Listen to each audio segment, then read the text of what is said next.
Hello, everyone. Thank you for staying in front of your screen. I hope you had a good laugh and enlightened by the interesting movie Anniversary by Angelica Germana Wodza and Rawuh a Swollen Head by Agung Kurniawan. And after this, we are going to have the migration talk in that we just watched.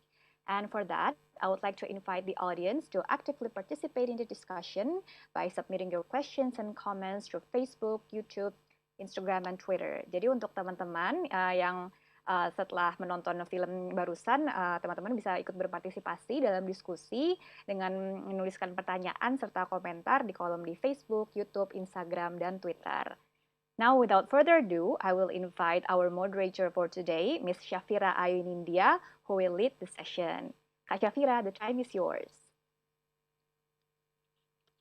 Thank you so much, Putri, for the introduction. And also, hello, everyone. Good afternoon. I'm Pia. I'm from the IOM. And today I'd be moderating our discussion session. And so I hope that you all have enjoyed the films that we just screened now. I personally very much enjoying the two films being shown today. So thank you for staying with us, especially for this very interesting session that we are about to commence. So before we start the discussion, I would like to invite all of you to once again actively participating in the discussion. And as Putri mentioned earlier, that you could also submit the questions and comments through Facebook, YouTube, Instagram, and Twitter accounts of the at America. So, as Putri mentioned earlier, today's topics of the discussion would be on migration talk, that is reimagining human mobility, as in relation to the last film that we just watched, Rawu. It would be also focusing on the issue of labor migration. So at the beginning of today's event, we had IOM's representative, Mr. Patrick Chirac, who also mentioned about the high number of migrants actually worldwide, which makes up around 3% of the global population. And most of them are actually migrant workers. And as we also know that Indonesia is actually one of the major source countries of migrant workers. And from Indonesia, mostly these are women migrant workers and also men. There are also some of them who are still working in the informal sectors. Those are considered also as the low-wage sectors. I think we all can agree that both in the Indonesian context or globally, people who are working in a country other than their country of birth, particularly those who are working in the low-wage sectors, are vulnerable, and we could assume that they have been facing significant risk due to the migration process, as you could see also from the from the narration through Rao film. It's been mentioned several times how migrant workers are facing the risk of deportation and being caught up by authorities due to their undocumented status. And so, echoing from my colleague, Mr. Chirac, earlier, while the film is a work of fiction, we have to also consider and note for a fact that what has been told through the story is not far from our reality. Migration comes with both the opportunities and its risk, and only when migrants are empowered and protected, all would be getting the benefits of migration. So without further ado, I would like to actually introduce all of our speakers who would be joining the session today. So firstly, we would have Mas Agung Kurniawan, who is actually the filmmaker of Rau. Mas Agung is a graduate of the Television and Film Study program at the Faculty of Cultural Sciences, University of Jember. He has directed two short films, namely Tiga Dua, in 2017, and Rawu, the movie that we just watched recently in 2019, it was produced. He also has participated in several production of short films, web series, and other audiovisual works. So, hello, Mas Agung. Thank you for joining with us. He will also turn on his camera later on. And our second panelist is Mas Pierre Roland. So Mas Pierre is actually one of Indonesia's influential models and actors in the late 90s. I'm sure that some of you would be familiar of his face, as I do too. He starred one of the TV series that I often watched when I was still a child, when I was still a kid. So in 2009, Pierre and his family migrated to Macau, and since 2010, he has been actively supporting Indonesian migrant workers through his role as a pastor at the BIC Macau Church Ministry. Pierre is the head of the Northeast Asia Bethel World Mission and acts as the media consultant for Bethany Church, Singapore, and its affiliates in Asia Oceania. So, hello, Mas Pierre. Also, welcome. Thanks for joining us. And as for our third panelist, is actually a very good friend of mine at the IOM, Mbak Eni Rofiatul Ngaziza, who is the Project Assistant 3 for Counter-Trafficking and Labor Migration Unit at IOM Indonesia. So unfortunately, we plan to have Mbak Among Pundiresi, the National Program Coordinator for Counter-Trafficking and Labor Migration, but unfortunately, she also had to attend another meeting. So I'm sure that Mbak Eni would be a very good resource person as well who would enlighten our discussion today. So Mba Eni actually started her career as a lawyer in labor, including full migrant workers issue in Jakarta Legal Aid, or LBH Jakarta as we know. She extended her practice area as an enterprise advisor at ILO Better Work Indonesia project, and she joined IOM Indonesia in 2019 and involved has since in migration and counter-trafficking issue under the unit. So hello, Mbak Eni. Good to Hello, see you Pia. again here. Yeah. So thank you for the three panelists. First and foremost, for your willingness to join our event today. And I'm sure our discussion would be very interesting. But I'm gonna start with the film that we just watched, which is Rawu. It's really related to the issue of labor migration. So many of our key points would be related to remittances, the money that migrant workers sent home, which is very much narrated through the film, legal documentation, and stranded migrants. So before we get into the discussion, I would like to first welcome Mas Agung.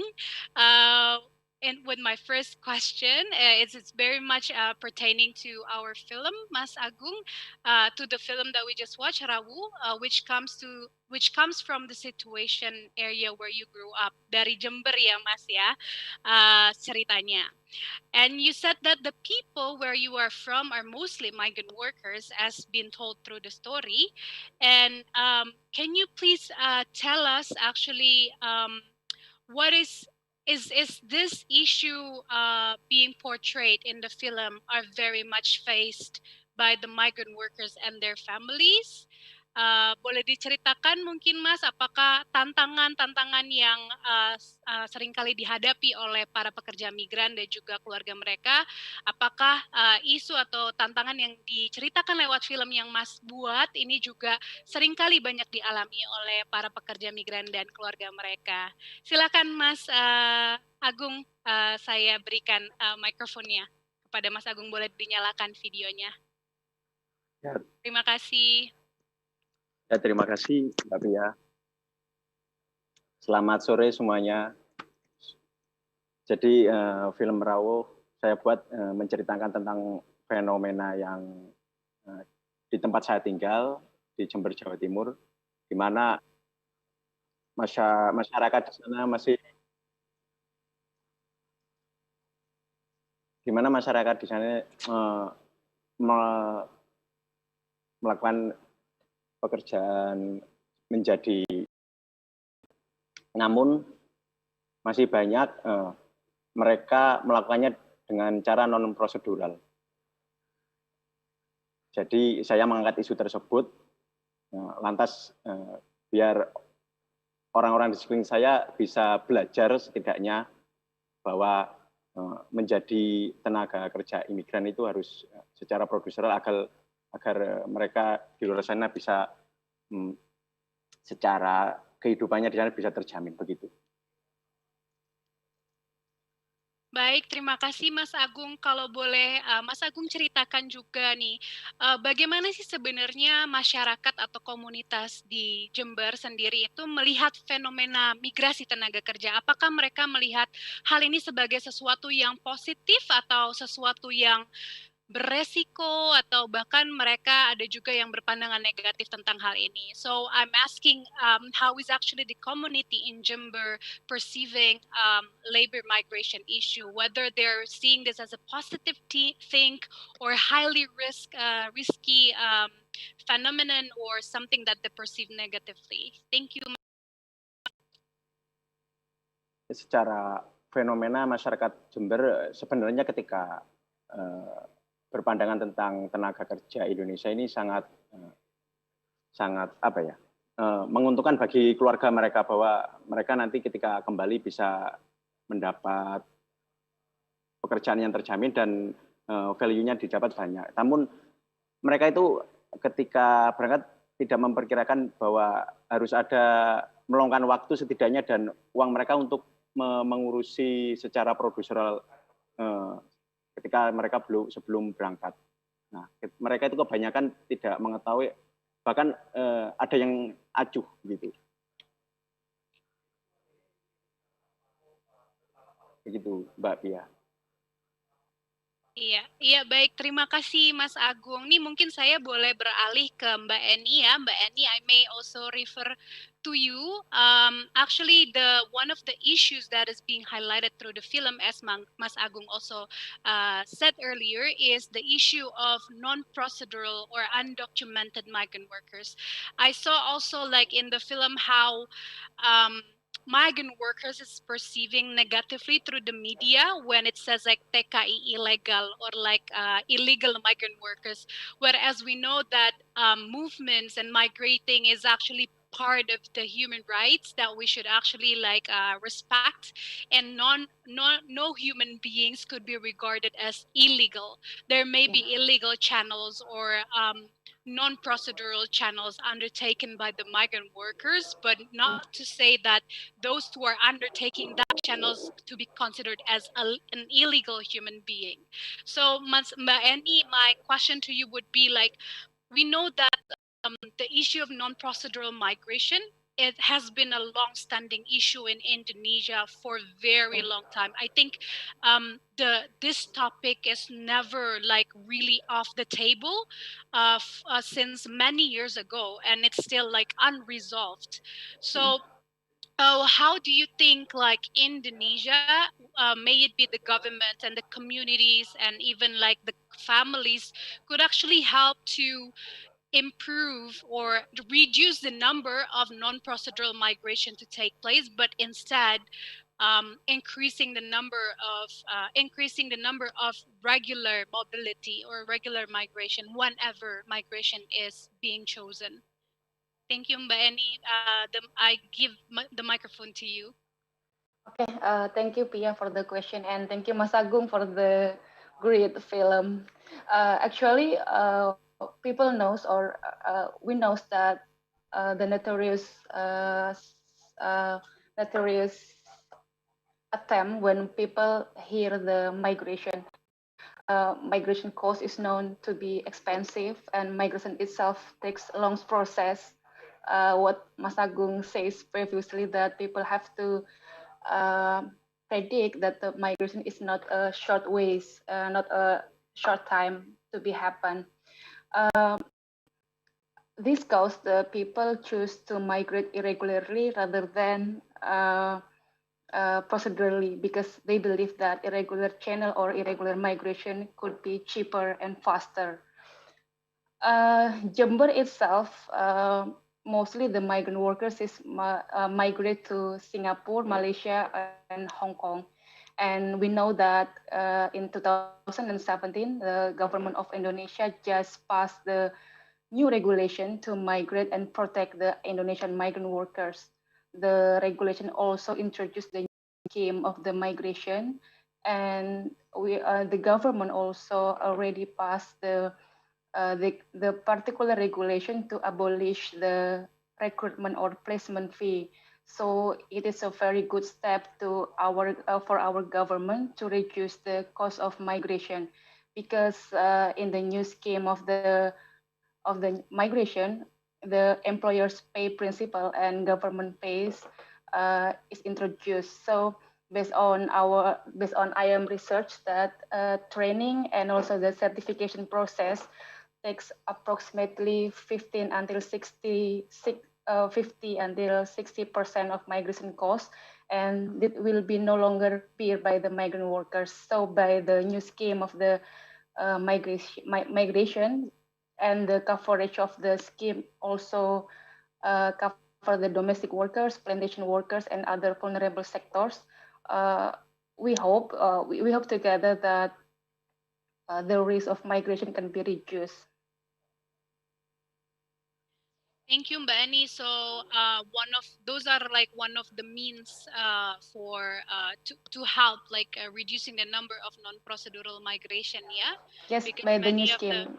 by the new scheme, and also as Mas Agung mentioned earlier, that one of the angle that wanted to be brought up through the film is the phenomenon of how non-procedural migration is still taking place. And there were, I think, like some snippets from the films also that show how migrant workers who undertook the non-procedural channel is having this constant fear of not being protected or their rights being violated. So thank you, Mbak Annie. And now I think I will move on to Mbak Annie and Mas Agung. Thank you so much. Now I think I will move on to Mas Pierre, who is joining us from Macau. I'm not really sure what time is it right now in Macau. So thank you so much for joining us today, Mas Pierre. And I just found out also of your great works there, contributing to the well-being of Indonesian migrant workers in Macau and in Hong Kong, as you have been assisting them.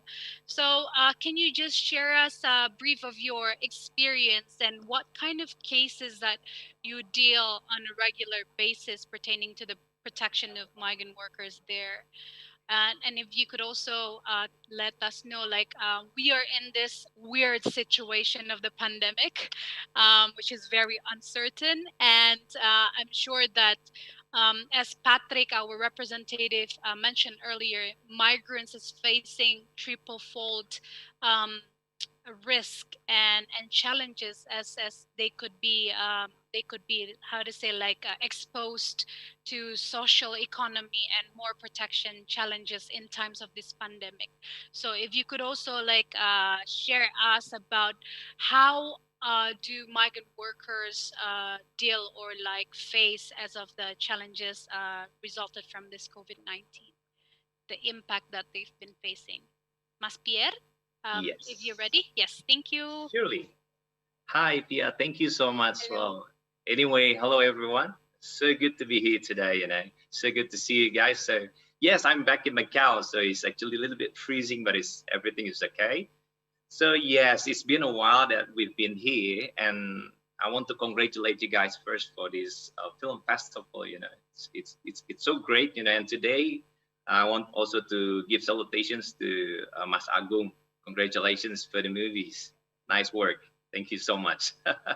We know that this has been a great deals that we are facing these days, especially about the migrations, about the people, especially about the Indonesian people who move or who work back in Hong Kong or even in Macau. Now we are staying in Macau, but we can see so many things happening. Just like what Pia was saying just now, it's like triple-fold risk that's happening these days around the migrant workers, the people. As we know, pandemic is happening everywhere. But I'm very thankful. I'm very thankful. This is from my heart. I'm very thankful that we can unite together. We can help each other. We can support each other because I know one thing. We cannot do this all alone. We need to support each other to reach out for another great goals. And I know one thing, for all of us, that if we can keep up this together, then we will reach out something greater in the new year. After passing these years, passing these pandemics moments, we will see something greater throughout the migrants workers, around the people, and especially throughout the governments. Yes, this is what I'm talking to you just now, Pia, and also to all of us in this place. We're not alone actually here. Yes, I am part of the non-government organizations, which is called Big Mac. So this is not some kind of food, okay? Big Mac means Bethany International Church of Macau. So I'm a pastor also, a lead pastor here. And then we're trying to hook up with the people because we know that there are so many needs in this place. Before, when we start, sitting in this place as a family, me, my wife, and my children, when we come back here, because my wife was born here and raised up here as Indonesian, but all of the great ancestors, they're all born in Macau. So actually before, I don't have any plan to move to Macau. But for another reasons that we are here until today, and then I can see that I believe that there are so many open doors of opportunities to see people's life, to see people's life change, and to equip the people and to send them back to their hometown to bring new things to their life. So what I mean is like this. Lots of people came to Macau to find a better life. But we found out that not so many people can find the goal, the achievement.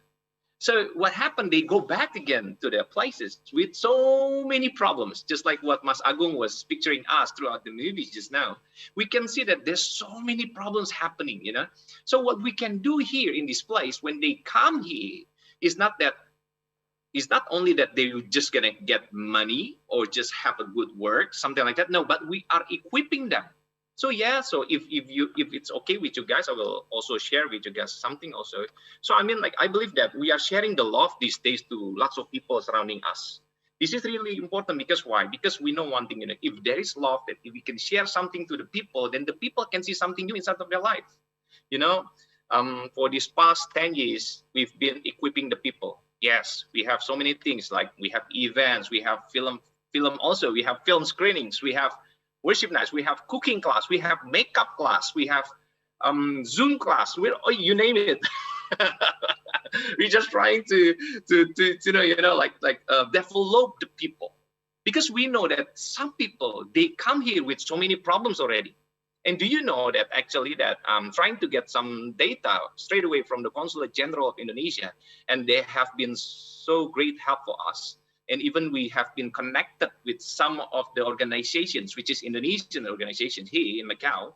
And then we've been doing so many things with them also. They've been supporting us. And we can see that so many things happening these days in Macau. This is all the data that I have that I can show you, that so many problems happening. It's in Bahasa, ya, Pia, ya. It's okay, yeah.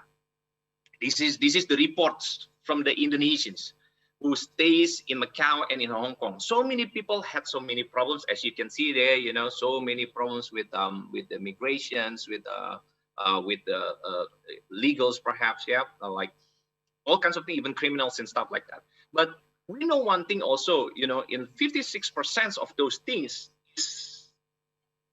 is been able to be solved. It's been able to be solved, but we can see there are still more things that needs to be done.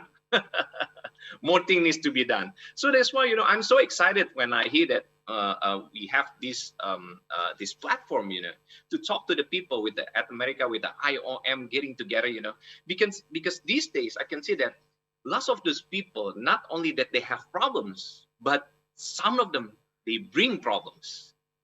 And if they bring problems here to other people's country, then this is going to be another massive problems, that's happening. Like, I know that the government of Macau itself, they want something good from the people of Indonesia.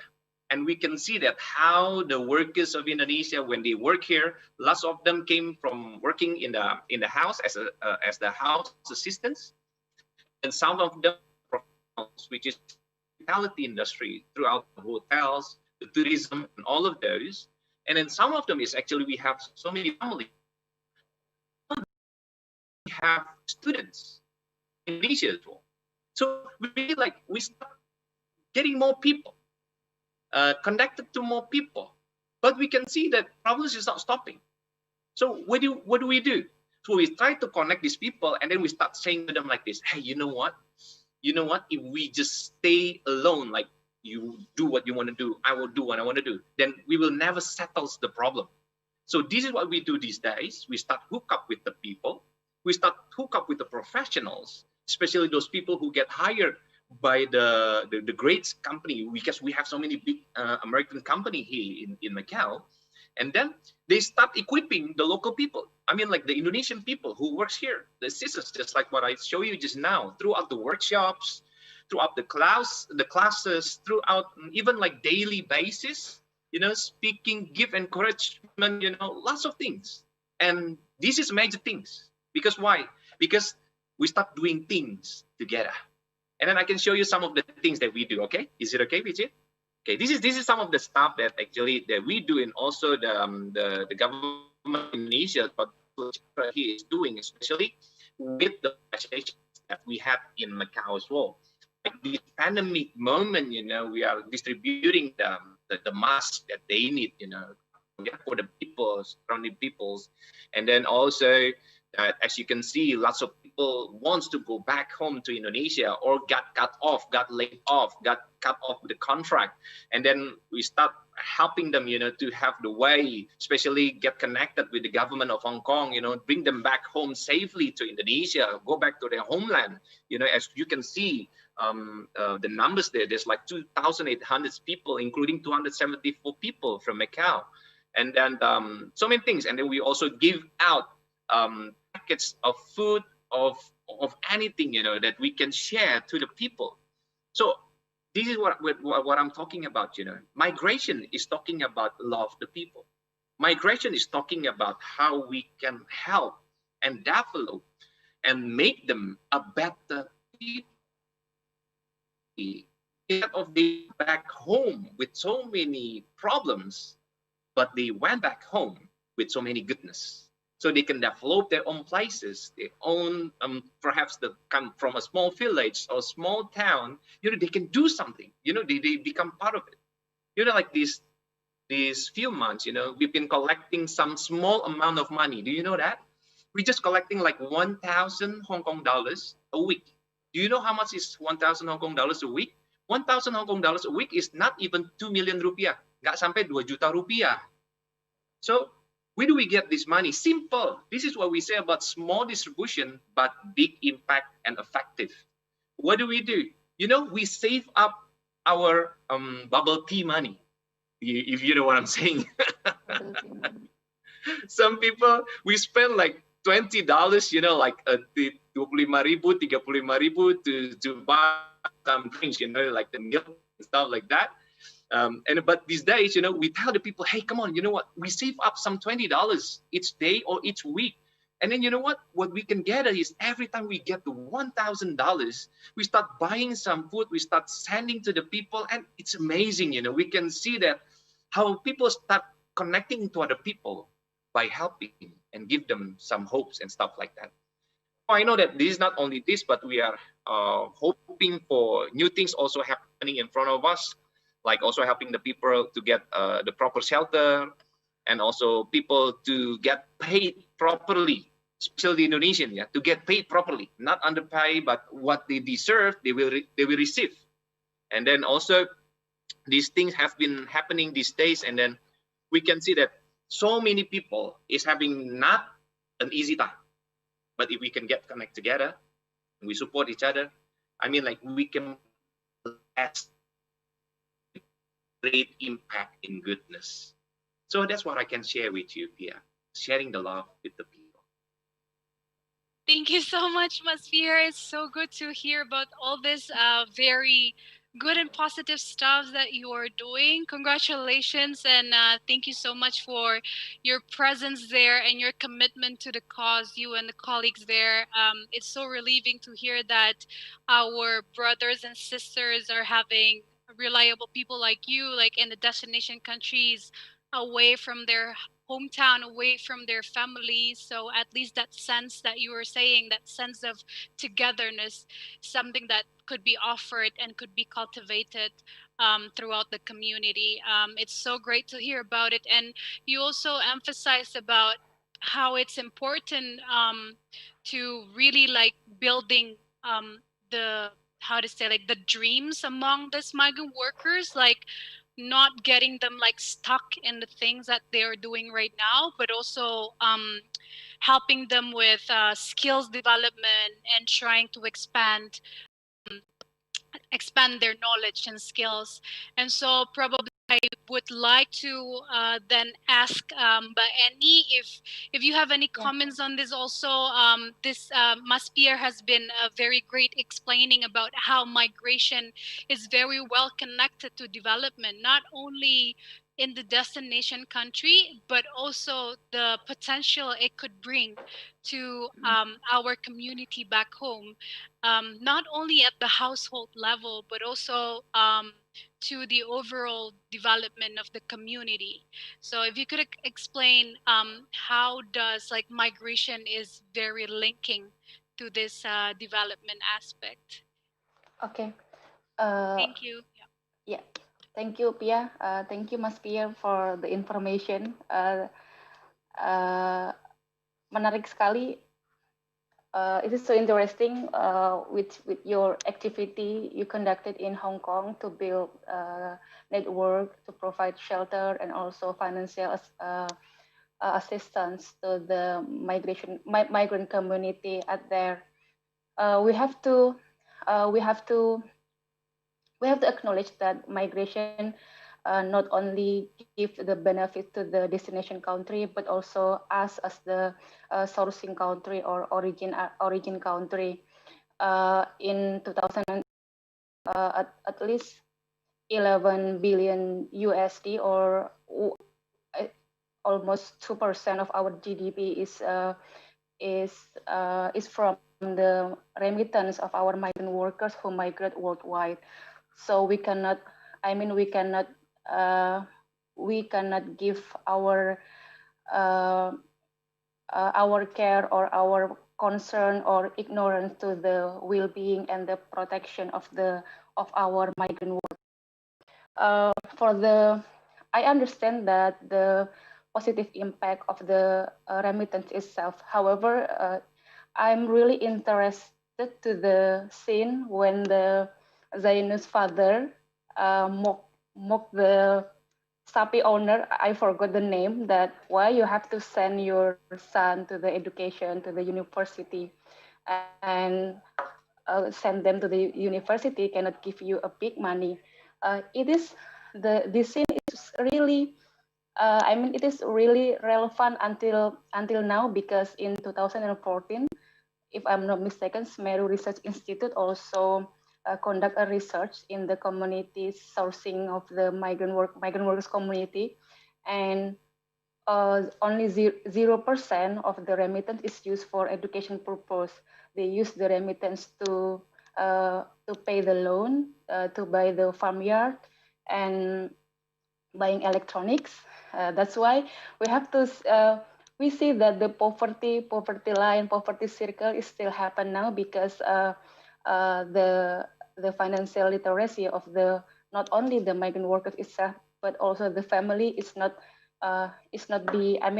become the focus of maybe our government, ourselves. We forget that migration not only the migrants itself, but also their family members. That's why how to use the remittance not only in the global area, not only 1% of our GDP, but how the remittance is used to empower every single household, because in the household there are children of the migrant workers that need the better education, and by provide a better education, the circular migration can be stopped. I mean, the forced migration factors can be reduced. Yeah. Wow, thank you so much, Mbak Eni. So you hit a very, very right point on this, bahwa migrasi itu bukan hanya berdampak bagi migrannya, tetapi seperti yang dilihatkan dalam film, it also impacts the whole family. Dan bagaimana sebenarnya remitansi, tadi Mas Pierre juga sempat berkali-kali mengatakan bahwa it's not only the money they send, tapi gimana caranya ketika mereka berada di luar negeri, itu mereka bisa memupuk skill dan pengetahuan and all the other good things that they could actually bring home. Jadi yang terjadi bukan hanya financial remittance, tapi juga ada di situ social remittance gitu ya. Dan betul, dan bagaimana uang atau remittances yang dikirimkan itu is not only being used to fulfill like the daily needs of the family. That's why like it's also important to still not forgetting about the importance of education, financial literacy, financial management, and how it could also contribute to the other aspects seperti yang tadi jelaskan oleh Mbak Eni, how it could contribute to the better education of the children of migrant workers. Jadi ketika mereka besar nanti, if they grow up, they don't really have to risk themselves or like being far away from their families, because many of our migrant workers are driven to go abroad because of economic circumstances that they are facing. Tidak adanya lapangan pekerjaan yang bisa mereka akses, rendahnya pendapatan yang akan mereka dapatkan ketika bekerja di sini, because many of the migrant workers would actually receive much higher amount of money of income, when they're abroad.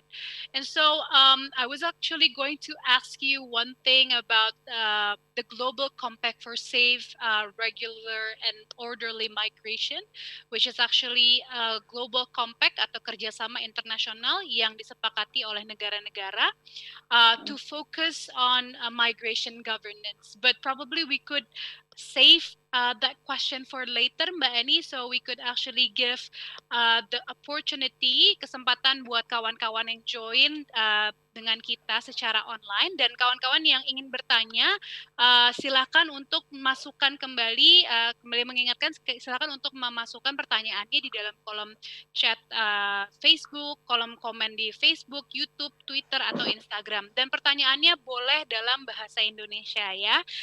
Dan sekarang ini kita sudah ada 2 pertanyaan dari kawan kita di sini. Ada Daiguano yang join lewat YouTube. Halo Dai, terima kasih Daiguano. So the question is, hello, I want to ask to IOM, berarti ke Mbak Eni ya. Yeah. What is IOM Indonesia's role in protecting Indonesian migrant workers abroad, and also the aspiring migrant workers who want to go to work outside of Indonesia? Jadi peran IOM selama ini dalam perlindungan pekerja migran Indonesia yang sudah berada di luar negeri, dan juga para kandidat atau calon pekerja migran yang masih berada di Indonesia dan ingin bekerja untuk bekerja ke luar negeri. Silakan Mbak Eni. Langsung ya. Oke, baik. Dai tadi namanya kalau nggak salah ya, Mas Dai ya. Jadi IOM Indonesia itu International Governmental adalah organisasi intergovernmental antar pemerintah. Mungkin memang tidak seperti NGO yang aktif, maksudnya yang mempromosikan kegiatannya secara live gitu. Jadi ini adalah International Organization for Migration. Kita tidak hanya memberikan fokus migrant workers, tapi definisi migrant, kan migrant tidak hanya meliputi migrant workers. Terkait apa yang bisa kita sediakan terhadap pekerja migran Indonesia yang di luar negeri dan yang saat ini sedang akan merencanakan untuk bermigrasi, IOM Indonesia memberikan informasi terkait migrasi yang aman itu seperti apa. Dalam memberikan informasi ini dan juga sesi edukasi ini tidak kami sendiri, tapi bekerja sama dengan pemerintah yang menjadi mitra dari IOM, dengan Kementerian Ketenagakerjaan, BP2MI, dan semua government stakeholders yang mengurusi masalah migration issues. Dan kemudian untuk terkait pekerja migran juga yang menjadi korban perdagangan orang, IOM Indonesia juga dapat menjadi organisasi yang dirujuk. Kami bisa merujuk kasus-kasus yang menimpa pekerja migran Indonesia kepada aparat penegak hukum di Indonesia maupun beberapa stakeholders pemerintah terkait. Seperti itu. Baik, terima kasih Mbak Eni. So basically IOM, for those candidate migrant workers, IOM has been doing information dissemination on how to conduct migration in a safe and fair manner, working together with its government partners, and also especially for vulnerable migrant workers abroad. Including those who fall as victims of trafficking. IOM also provide direct assistance and also referrals to law enforcement agencies, referrals to other service providers at home. And yeah, so those are the two main things, yeah, Mbak Eni. And so the next question, okay, so the next question would be from Mbak Ayu Hana. So the question would be to Mas Agung and Mbak Eni. Either way ya, mungkin nanti bisa diberikan ke Mas Agung dulu. Dari film Raut tadi, apakah benar adanya stigma bahwa orang yang bekerja sebagai migrant workers itu pasti sukses dan menghasilkan banyak uang? Apakah itu yang menjadi pendorong orang untuk non prosedural juga. Nah, ini dari Ayu Hana, saya kira ini panggilannya Mbak ya, mungkin ya Mbak Ayu Hana yang join lewat Facebook. Ada juga pertanyaan untuk Mas Pierre. Jadi itu yang pertanyaan pertama boleh dijawab oleh Mas Agung atau Mbak Eni. Untuk Mas Pierre, does your NGO also works together with the church and other faith-based organization and advocating the cases ya? Mas Pierre sendiri mewakili instansi gereja ya, tapi apakah nanti mungkin bisa dijelaskan juga Mas Pierre, like if you work with other faith-based organizations or other NGOs alike in giving the assistance. So I would like to give the floor first to Mas Agung untuk menjawab pertanyaan yang pertama.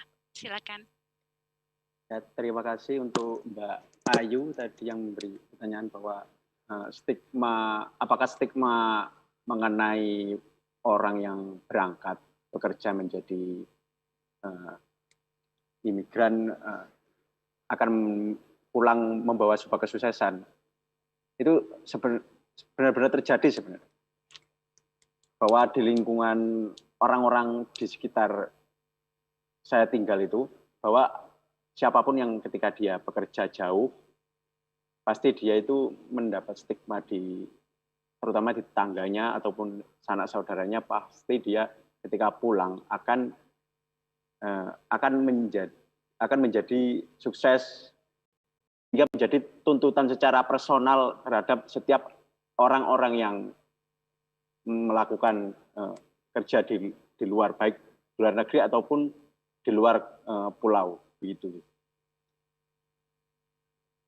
Jadi sebenarnya destigmatization ini bisa jadi stigma yang dimaksud bisa jadi pisau bermata dua gitu ya Mas Agung ya. So it could be regarded as something good gitu kan ketika pulang kembali membawa kesuksesan, tetapi itu juga bisa menjadi sebuah pressure gitu ya untuk PMI-nya. Ya, beban secara personal. Baik ya. Mbak Eni ada yang mau ditambahkan? Iya. Sebenarnya ini menarik kalau kita melihat fenomena migrasi ya, kalau kita agak berbicara ke beberapa puluh tahun ke belakang. Kalau dulu memang migrasi itu employers pay principle atau pemberi kerja yang membayar semua biaya migrasi itu berlaku. Jadi memang pada akhirnya orang-orang yang bermigrasi, tapi waktu itu destinasi migrasinya masih seperti negara-negara Timur Tengah. Nah, memang karena employer pay semua biaya paspor, biaya ngurus dokumen, tadi Mas Agung cerita ya, bolak-balik semuanya itu perlu biaya dan waktu, itu di-cover oleh pemberi kerja. Dan makanya orang-orang yang bermigrasi itu kemudian bisa bawa uang banyak, uangnya nggak banyak dipotong oleh oleh the bondage scheme kayak gitu. Cuma seiring dengan pengirim pekerja migran itu juga makin berkompetisi, makin banyaknya negara pengirim, tidak hanya Indonesia, tetapi juga beberapa negara lain seperti Filipina salah satunya, kemudian beberapa negara lainnya juga dengan skill yang lebih baik, dengan kemampuan bahasa yang lebih bagus. Akhirnya prinsip itu jadi bergeser, bukan lagi employers pay tapi employees pay, gimana akhirnya migrant workers itu yang membiayai seluruh biaya dokumen sejak dia keluar rumah sampai kemudian dia mendarat di negara tujuan. Yang itu akhirnya karena mereka tidak punya biaya di awal, tidak punya sejumlah uang, misalkan untuk ke Hong Kong saja mereka sesuai biaya resmi harus keluar 15 juta, tidak punya uang, mereka minjam, skema pinjaman berbasis bunga dan lain-lain, akhirnya terpotong gaji setiap bulan. Ya akhirnya stigma sosial tadi tidak terbayar gitu dengan konteks migrasi sekarang, yang mana employers pay itu masih sudah mulai ditinggalkan. Cuma dengan yang saya sampaikan tadi terkait Undang-Undang 18 2017, gimana biaya penempatan yang meliputi pelatihan, sertifikasi yang mencapai hampir 60% dari seluruh migration cost, tiket, visa, itu semua, tiket, visa dan lain-lain menjadi kewajiban employer, training menjadi kewajiban dari pemerintah. Kita melihat sih ketika ini fully implemented, apakah pemotongan gaji, apakah dampak-dampak yang sifatnya itu eksploitatif kepada migrant workers itu bisa signifikan dikurangi gitu, sehingga harapan masyarakat bahwa pekerja ke luar negeri itu bisa sukses itu memang betul, tidak hanya sukses secara aman ya, secara uang ya, finansial, tapi juga aman gitu.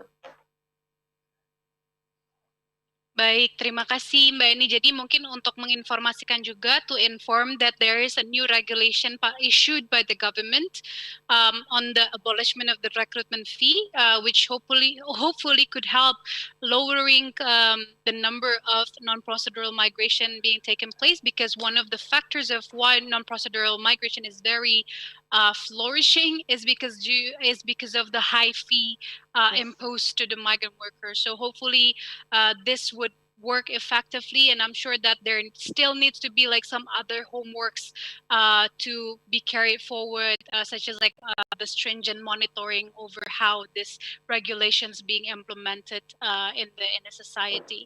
So I'm afraid that I could only accommodate one more question dari Ayu tadi kepada Mas Pierre ya. Mungkin ini menjadi pertanyaan terakhir karena waktu yang sangat terbatas kita miliki sekarang.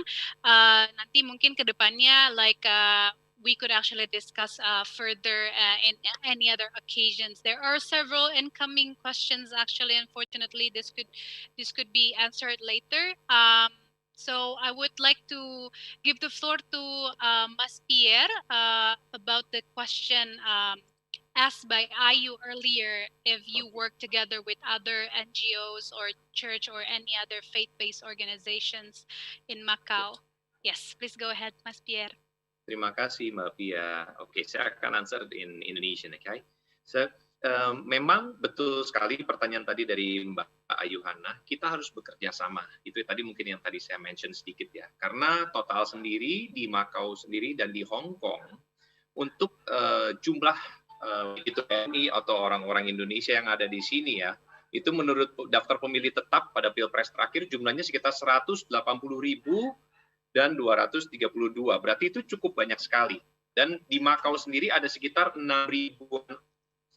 Kami nggak bisa kerja sendiri, kami nggak bisa support sendiri, dan tentunya bertanggung jawab kepada pemerintah lokal atau di tempat kami berdiri saat ini, yaitu di pemerintah Macau sendiri dan Hong Kong. Nah, untuk di Macau sendiri, kami pun juga lapor kepada pemerintah Macau dan mereka juga communicate sama kita dengan baik. Dan sampai saat ini hubungan kita baik dengan mereka semua, dan justru kita bisa accomplish banyak hal karena kita disupport. Baik dari Konsulat Jenderal RI sendiri, dari teman-teman di komunitas atau organisasi yang ada. Nah, apa yang harus kita lakukan biasanya dalam masa-masa seperti ini? Nah, kita tahu bahwa kayak gini. Gereja sendiri, yaitu BIC Macau atau yang dikenal dengan Bethany International Church Macau sendiri, kami tentu mengequip orang-orang kami ke dalam, artinya secara spiritual. Ya, itu tugas kami. Ya, tetapi kami berfungsi juga untuk kota dan bangsa sebagai NGO atau non-profit atau organisasi yang tanpa governmental base, tetapi kami berfungsi untuk mensupport orang-orang. Oleh sebab itu, kita membuka pintu ketika kita keluar, kita mensupport orang-orang kayak tadi, lewat pendidikan, lewat berbagi, lewat preparing this and that. Kita percaya satu hal gini loh, ketika ada begitu banyak orang Indonesia yang punya begitu banyak talent di tempat ini, mereka pun bisa berpartisipasi untuk mensupport. Nah, justru ini yang akhirnya bisa sampai kepada hal-hal yang luar biasa. Nah, kita butuh tentunya pemerintah Indonesia ya untuk mensupport semua dengan peraturan, rules yang ada semua segala. So we play by the rules. Dengan ini kayak contohnya gereja sendiri pun sebagai gereja kita pun legal di atas pemerintahan Makau yang di bawah pemerintahan Cina. Ya, itu kita legal, so we don't play, we really play by the rules, we don't go illegals. Jadi kita push juga untuk setiap member yang ada juga untuk legal, itu salah satu contohnya. Jadi kenapa seperti itu? Karena kita percaya gini, kita tidak akan bisa berimpact dengan besar kalau kita tidak mengikuti peraturan yang ada. Nah, dengan kita bermain dengan peraturan yang ada, dengan sahabat-sahabat yang ada, dengan support yang ada, maka massive impact itu terjadi. Nah, kita tahu bahwa semuanya mungkin nggak bisa dihitung hanya dengan jari ya. Kita melihat sesuatu yang jangka panjang. Hari ini apapun yang kita lakukan, sekecil apapun itu, impact-nya pasti besar ke depannya. So hopefully lah, kita percaya, terima kasih tadi untuk Mbak Ayu dan memberikan pertanyaan itu, memang kita butuh kerjasama dan thank you so much for the questions. That's what I can say. Yeah, thank you so much, Mas Pierre. So it's very good to hear about like how like nothing would go effectively as how we hope so if there's no like cooperation built with other entities juga ya Mas Pierre ya. So it's a very key aspect untuk sisi bantuan juga dan juga empowerment to our brothers Indonesian migrant workers. So thank you so much to all the panelists, Mas Agung, Mas Pierre, Mbak Eni, for joining our very, very interesting discussion today. Today, we also commemorate the International Human Rights Day, and I think it's a very timely, again, like this discussion will always be timely because we should again remind ourselves that migrants are humans and they are also entitled the rights as other human beings, regardless of their status, regardless of where they are and the type of work they're doing, right? So thank you so much to all the participants also who have been joining with us online through the social media platforms and for your great questions. It's been an honor for me to moderate this discussion today. And I'd like to conclude that from all the discussion we have been having, that a well-governed migration can mitigate the negative impacts even for COVID-19, as it would stimulate strong socio-economic recovery and build more inclusive societies that protect human rights and are better prepared to address future crises. Success stories and the good practices actually exist. And I would like to also reiterate that the importance of cooperation, not only at the international level, but also at the community level. Our engagement today and our presence today as through the GMFF is actually one of the ways for us to get more people on board supporting the issue of migration and how we could actually work together to protect and empower Indonesian migrant workers, as Indonesia is a major sending country of migrant workers. So thus resolve for international cooperation and global partnership, it should be strengthened to develop and implement effective responses, as actually have been discussed by countries through the Global Compact for Safe, Regular, and Orderly Migration, and guide the collective action to support the responses in addressing the issues itself. So thank you so much once again. And I would like to apologize if there are any mistakes or any inconvenience being delivered throughout the session. So thank you, and Putri, over to you.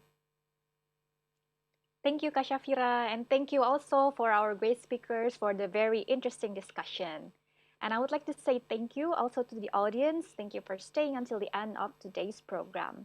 Before we say goodbye, I would like to invite you to fill out our survey. Jadi sebelum kita menyelesaikan acara ini, saya ingin mengundang teman-teman semua untuk mengisi survei.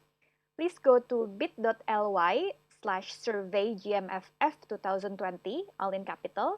And we are sharing you the link on Facebook, YouTube, Instagram, and Twitter also. And if you're lucky, you will receive our GMFF exclusive merchandise. And don't forget to join us again tomorrow for another film screening and discussion. And tomorrow we will start at 6:30 p.m. to 8:30 p.m. Jakarta time. On behalf of IOM, I would like to once again extend our gratitude to the audience and to everyone who has made this event possible. Thank you so much, and I'm handing this back to James from America. Thank you so much to our speakers and moderators for today's session. Earlier in the event, we asked our audience members a question. What year was the first Global Migration Film Festival held in? And the correct answer to that is option C, 2016. Congratulations goes to Jimmy Taneda from YouTube for answering correctly. All right, so thank you to everyone who has participated. Don't forget to tune in next time for another chance for a shout out from us.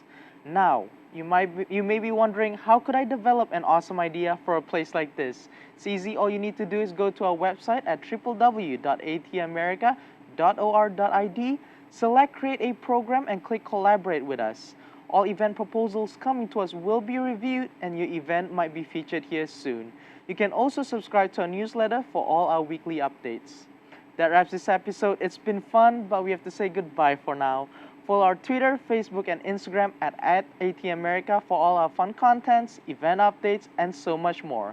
Again, thanks for joining. My name is James, and see you next time at the next America TV episode. Goodbye.